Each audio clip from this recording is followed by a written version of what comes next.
झारखंड और महाराष्ट्र के चुनाव के साथ साथ यूपी में भी उपचुनाव होने हैं और अब चुनाव करीब है तो आपको तरह तरह की खबरें सुनने को मिलेंगी जो ज्यादातर सामाजिक सौहार्द बिगाड़ने वाले वाक्यों से जुड़ी होती है। उत्तर प्रदेश की 9 सीटों पर उपचुनाव होने वाले हैं और इसी बीच वहां का माहौल खराब करने की जोर शोर से कोशिश हो रही है। दंगा फसाद, लड़ाई झगड़ा, हिंदू मुस्लिम के बीच तनाव, हेट स्पीच जैसी तमाम खबरें अभी चरम पर रहेंगी और इसकी शुरुआत तो हो ही गई है बहराइच वाले मामले से। तो वो कौन लोग हैं जो कट्टर हिंदुत्व और फेक न्यूज के जरिए उत्तर प्रदेश की न केवल इन 9 सीटों पर उपचुनाव में टॉप करना चाहते हैं बल्कि उसके साथ साथ उनकी मंशा पूरे देश को इस नफरत की आग में झुलस जाए ये भी चाहते हैं। दोस्तों, उत्तर प्रदेश में बहराइच में जिस तरह से दंगे भड़के वो हम सब जानते हैं, लेकिन उन दंगों के पीछे जिस तरह से राजनीतिक रोटियां सेकी जा रही हैं और उससे भी ज्यादा खतरनाक फेक न्यूज का सिलसिला तेजी से चल रहा है। इस पर भी खबर करके हमने आपको बताया था कि कैसे सुधीर चौधरी और चित्रा त्रिपाठी जैसे एंकर बेशर्मी के साथ बहराइच घटना के मृतक का फेक पोस्टमार्टम फैला रहे थे और लोगों के अंदर जहर भरने का काम कर रहे थे। और इसके अलावा फेक फैक्ट्री इस कदर चल पड़ी है कि हर सेकंड ना जाने कहां से फेक वीडियोस, फेक ऑडियोज और यहां तक कि फेक फोटोज भी लोग शेयर कर रहे हैं।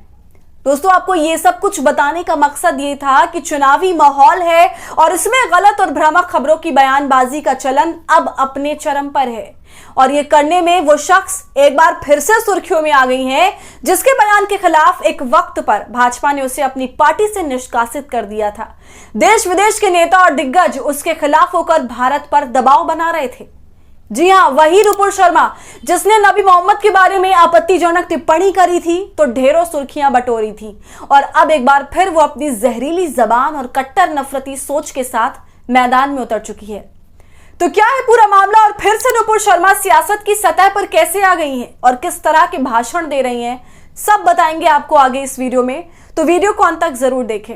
नमस्कार, आदाब, आप देख रहे हैं खबर अड्डा और मैं हूं आपके साथ सुम्बुलीरम। दोस्तों, इनको तो आप जानते हैं, नुपुर शर्मा अंधभक्तों की आंखों का सितारा और कुछ वक्त पहले तक तो ये भाजपा की भी सितारा थी। बीजेपी की स्टार प्रवक्ता रहा करती थी। अंग्रेजी और हिंदी दोनों में डिबेट्स में नुपुर शर्मा बोलती थी, मगर शायद भाजपा की तरफ से जरूरत से ज्यादा सराहना हो गई इनकी, इसलिए एक डिबेट में ये अपनी सारी हदों को पार कर गई।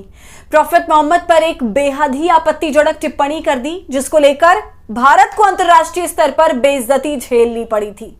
जितने भी मुस्लिम मुल्क थे उन्होंने कड़े शब्दों में नुपुर शर्मा के बयान की निंदा की थी और भारत सरकार पर यह दबाव डाला था कि इस पर वो कोई एक्शन ले और नुपुर शर्मा से सबके सामने माफी दिलवाएं।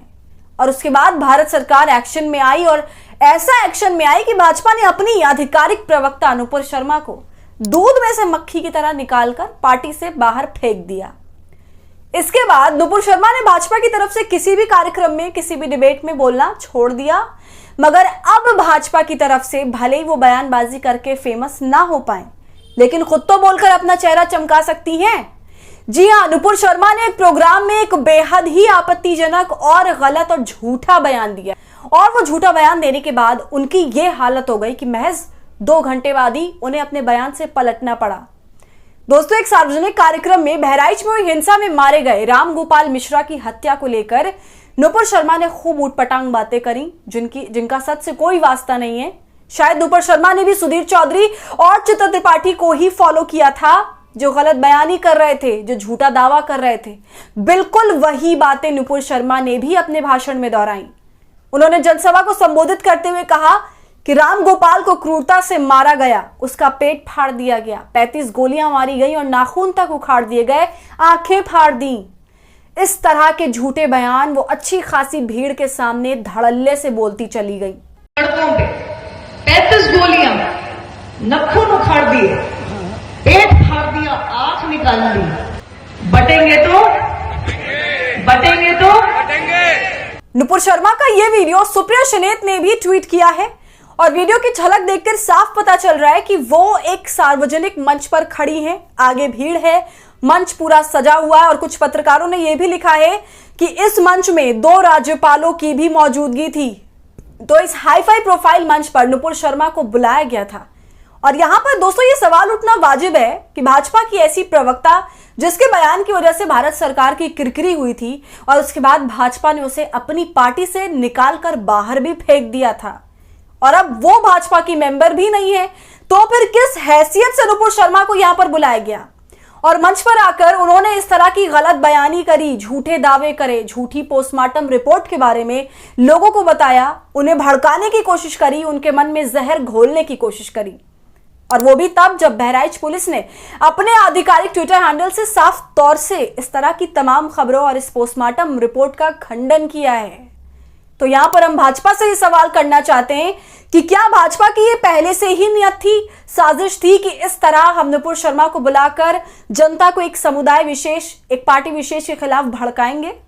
इस तरह की फालतू बयानबाजी करने के बाद नुपुर शर्मा इस कदर मजबूर हो गई कि उन्हें अपना झूठ कबूलना पड़ा और माफी मांगनी पड़ी। क्योंकि नुपुर शर्मा का झूठ पकड़ते हुए जब सोशल मीडिया में लोगों ने उनसे सवाल पूछे कि आप झूठ क्यों बोल रही हैं, बहराइच पुलिस तो कुछ और बयान दे रहा है, तब फिर इस पूरे के पूरे मसले पर नुपुर शर्मा के होश ठिकाने आ गए और फिर अपना माफीनामा उन्होंने जारी किया।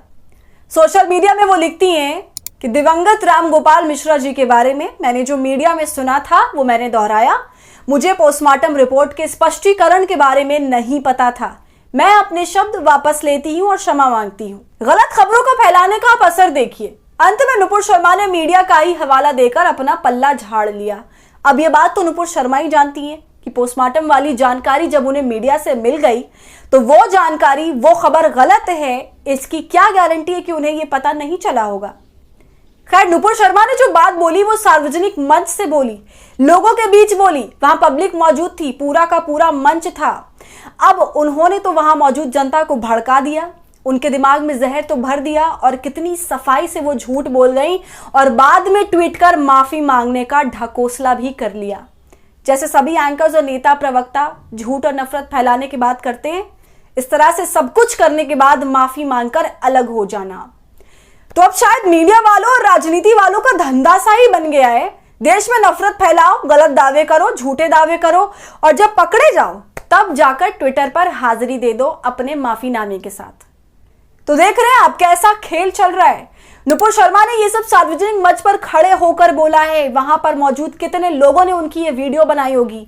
देश भर में उनकी ये बात अब वायरल है, हर लोग उनकी इस बात को सुन रहे हैं और वो यूपी के साथ साथ देश भर का माहौल खराब करना चाहती हैं। दोस्तों, इस पर यूपी पुलिस को जरूर एक्शन लेना चाहिए क्योंकि वो सरेआम पूरे कॉन्फिडेंस के साथ माहौल खराब करने का काम कर रही हैं। और हमारी भी आपसे अपील है कि हमारी इस वीडियो को आप ज्यादा से ज्यादा शेयर करें ताकि जिन लोगों के मन में अभी तक गलत बात बसी हुई है, जो लोग अभी तक नफरत की आग में हैं इन बयानों की वजह से, उन्हें भी तो पता चलना चाहिए कि ये सब सरासर झूठ है, केवल माहौल खराब करने के लिए इस तरह के झूठ को फैलाया जा रहा है। तो आपका इस पूरे मामले पर क्या कहना है हमें कमेंट कर जरूर बताइए। वीडियो पसंद आई हो तो इसे लाइक और शेयर करें और खबर अड्डा को यूट्यूब पर सब्सक्राइब कर लें।